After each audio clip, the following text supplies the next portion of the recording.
Hey YouTube, Ian here with Nostalgic Games, and welcome back to my channel.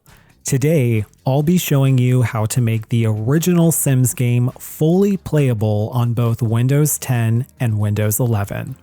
Back in 2022, I uploaded a video on how to install the Widescreen patch, which has become my most successful video. And since then, two common questions keep coming up: how to get the original Sims game and how to get the widescreen patch to work on disc versions of the game. I will be addressing both of those questions in addition to other tips today on how to get the game fully playable.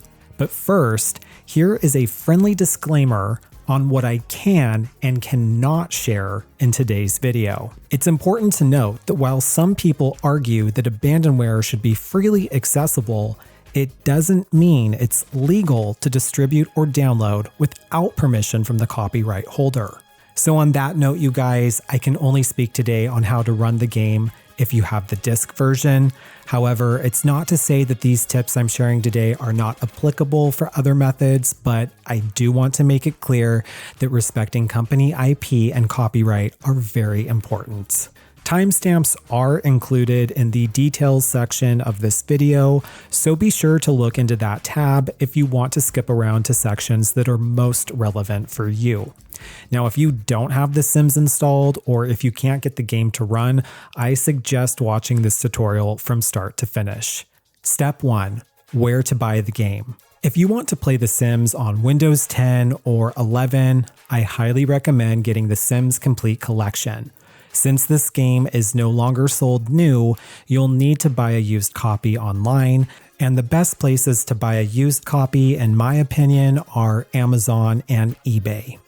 It's important to note that your used copy will still require a serial number for installing the game, and that's usually found in the leaflet inserts inside of the game case. However, buying used can be risky because the serial number might be missing.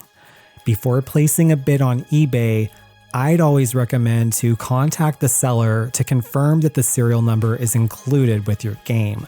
Sometimes this detail isn't listed on eBay when you're buying the item, but I can't stress enough, you're going to need this in order to install the game.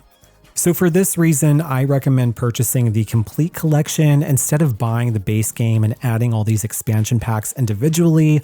Otherwise, you're just going to need to keep track of multiple serial numbers, and that's just going to get really messy. Plus, installing the base game and expansion packs separately is very cumbersome, and it's so much easier if you just have the complete collection.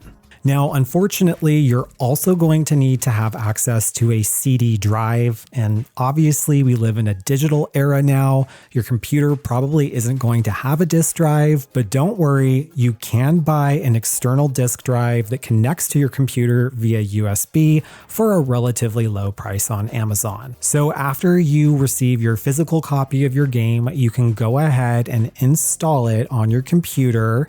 And once you've done that, you'll probably immediately find that the game does not run. That is okay. That's to be expected. Step 2 will tell you what to do next. Step 2, getting the game to run on Windows 10 and 11. After installing the game, you will find that it will not run on your computer, especially if you're on Windows 10 or 11. Don't panic. This is normal. We need to realize that The Sims will not run natively on these operating systems. So you have no choice but to install a patched version of the game file in order for it to even be compatible on Windows 10 or 11. This patch will also actually allow for you to play without the CD disc. Now, unfortunately, I can't provide a direct link to this patch, but there are community gaming forums where you can find the necessary steps you'll need to take. So the last step is to set compatibility mode for Windows XP on your patched game file. So you are going to need to locate your patched game file, and in order to do that, you're just going to need to go into your install directory, wherever you installed the game. In my case, it's located in my C drive. Program Files, Maxis, The Sims. It might be different for you, but if you did a general install, it's more than likely going to be in your C drive. And if you did in fact just download the patched version of the game, you'll know exactly where to go. So once you have your game file selected, you're going to right click and navigate to Properties, Compatibility. Now this next step is very crucial. You want to make sure your game is set to run in compatibility mode for Windows XP Service Pack 2 or Windows XP Service Pack 3.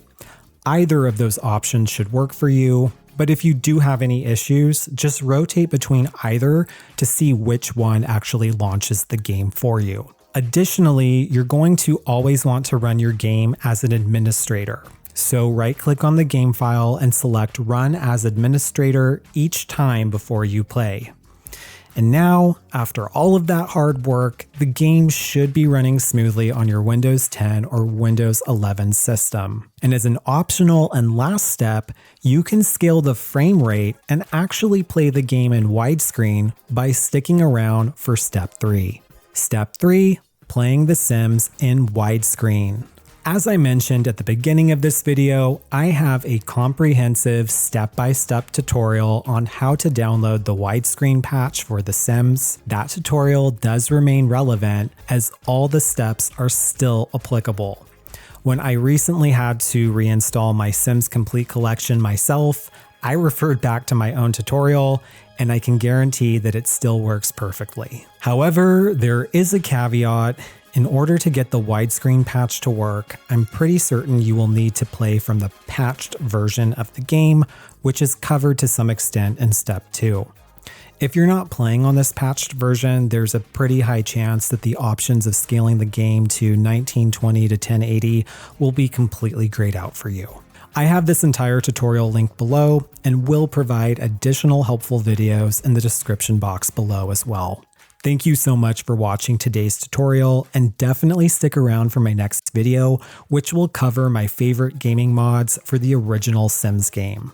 If this video was helpful for you today, please do me a huge favor by smashing that like button, and definitely consider subscribing to my channel if you like Sims 1 content. I'm Ian, and this is Nostalgic Games. Until next time.